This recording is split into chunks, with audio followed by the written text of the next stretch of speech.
উদ্বোধন কৰিছে আৰু ইয়াৰ লগে লগে আমি আপোনাক খবৰলৈ আগবঢ়াই দিছো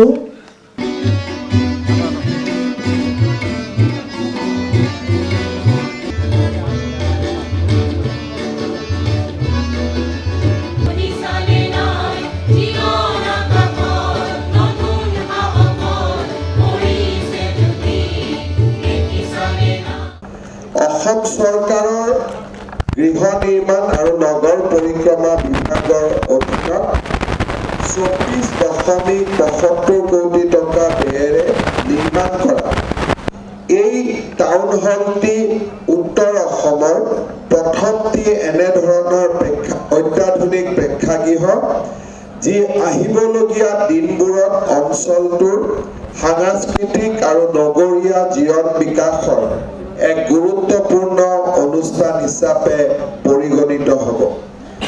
ভাৰত ৰত্ন ডক্টৰ ভূপেন হাজৰিকাৰ স্মৃতিত উৎসৰ্গিত এই টাউন হলে ৰাষ্ট্ৰীয় আৰু আন্তঃৰাষ্ট্ৰীয় অনুষ্ঠান, সাংস্কৃতিক কাৰ্যসূচী আৰু জনসমাৱেশৰ আয়োজনেৰে এক সজীৱ আৰু জীৱন্ত মঞ্চ প্ৰদান কৰিব।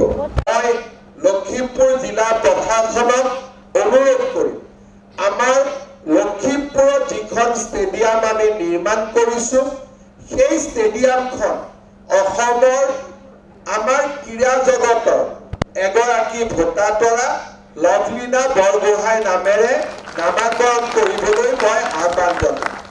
আমাৰ নকাৰী যিখন উৰণীয়া সেতু আমি নিৰ্মাণ কৰিছো এই উৰণীয়া সেতুখন অসম সাহিত্য সভাৰ প্ৰথমগৰাকী সভাপতি পদ্মনাথ গোহাঁই বৰুৱাৰ নামেৰে নামাকৰণ কৰাৰ বাবে মই অনুৰোধ কৰিম। মই লখিমপুৰ জিলা প্ৰশাসনক অনুৰোধ কৰিম আমাৰ লখিমপুৰত যিখন ষ্টেডিয়াম আমি নিৰ্মাণ কৰিছো সেই ষ্টেডিয়ামখন অসমৰ আমাৰ ক্ৰীড়া জগতৰ এগৰাকী ভোটাতৰা লভলীনা বৰগোহাঁই নামেৰে নামাকৰণ কৰিবলৈ মই আহ্বান জনাম।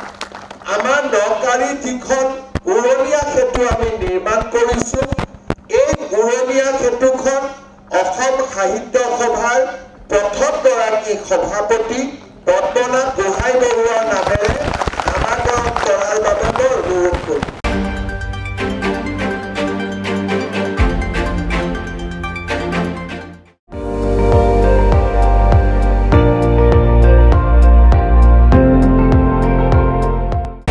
আপুনি চাই আছে ND24 সৰ্বশ্ৰেষ্ঠ নহয় সৰ্বোত্তমৰ দৌৰ।